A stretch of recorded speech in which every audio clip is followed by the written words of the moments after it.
This is the finished product of chicken asado, Filipino dish. Yan.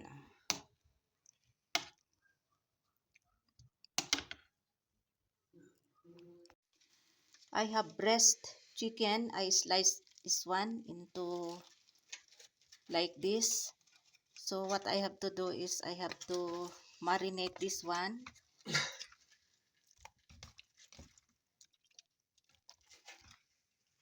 This is extra for chicken curry today I cook, so I keep for me for make recipe asado chicken. So salt, black pepper powder, so we have to mix this one, and garlic, minced garlic, and then we have to put also some vinegar, or if you have lemon you can put also some lemon, but I don't have lemon, and soy sauce. Then if you have oyster sauce, you can put also oyster sauce, but I don't have oyster sauce, so I use this vinegar, Pakistan vinegar, ice, soy sauce, sorry. Now we have to use hand, and then we have to marinate this one. I have to marinate this one overnight, so tomorrow I will cook this one.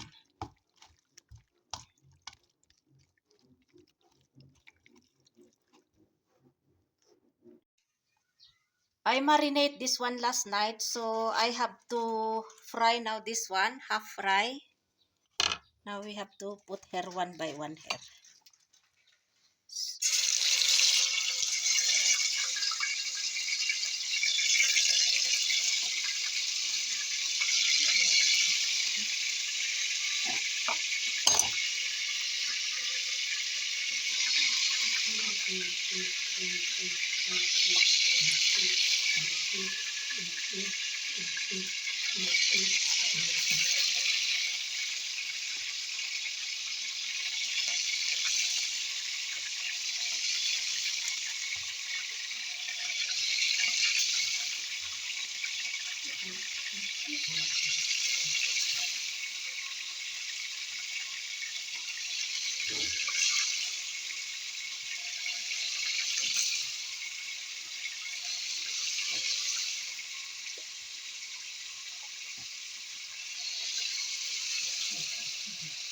I will make half fry.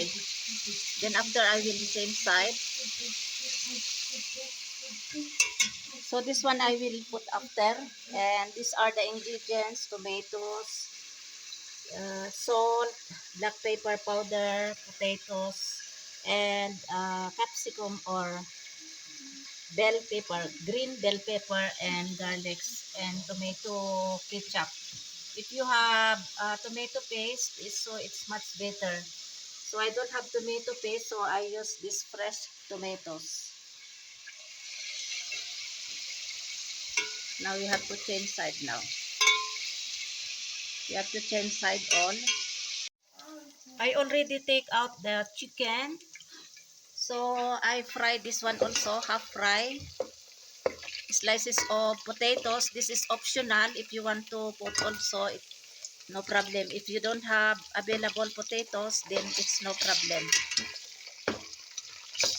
Oh, by the way, I forget to tell before that must be need for these onions. So we have to take out now this one, and then we have to saute now garlic, onion, tomatoes. So we have to take out now this one.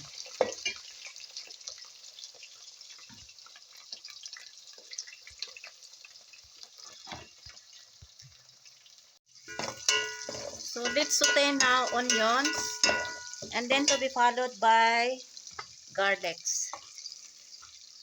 I will not put all this one because this is too much, because I have to use also this one. I use this one for marinade, so I will put also this one. Yan, this is organic garlics. So unlimited. I'm using unlimited garlics because we have abundance of organic garlics. Now we have to put now also this one.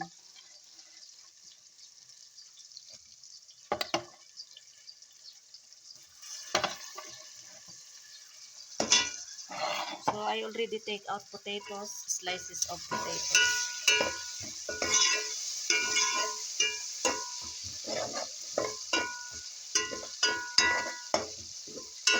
Not too much brown, just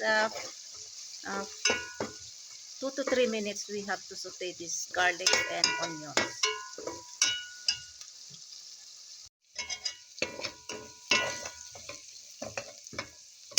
Now we can put now these slices of tomatoes, 3 or 4 medium size of tomatoes.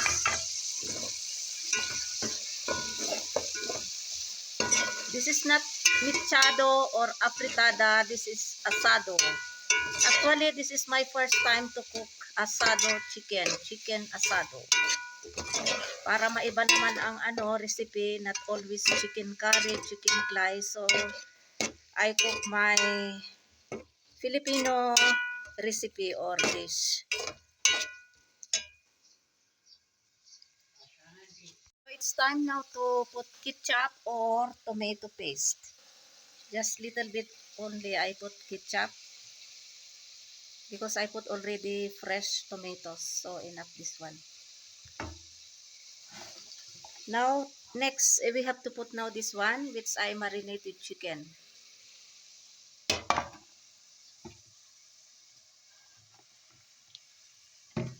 I put water here and there is little ketchup here, so I put water para hindi sayang. Ayan. O, diba? Dapat sagarin ang ang lahat para hindi sayang.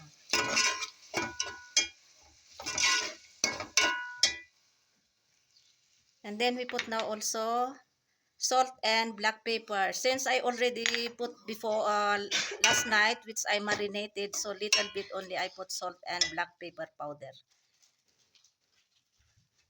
Now we have to add more water. And then we have to wait this one until boil.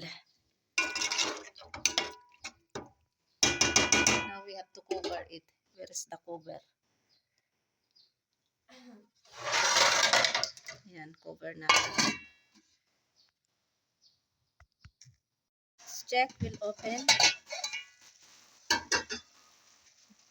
Now next we have to put now this capsicum or green bell pepper. I don't have red bell pepper, so I use this green.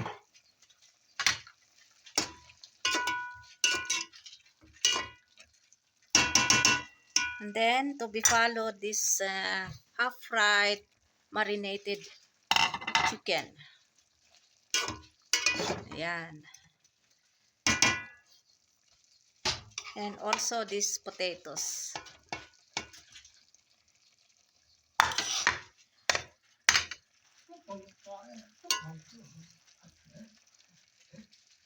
Now we have to cover it.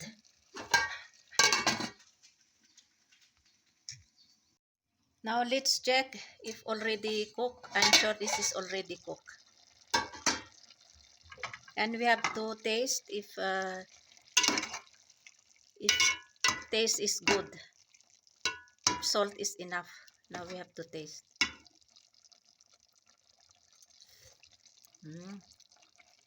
Tama-tama lang yung yung timpla niya, hindi masyado maalat o matabang or tawag diyan o matamis kasi nilagyan ko nga ng ng ketchup.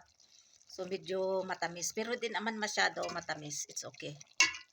At saka din nilagyan ko din ng vinegar so mild mild sour. Okay lang kasi ito naman yung version ng asado. So this is already cooked. Now we have to turn off now the flame.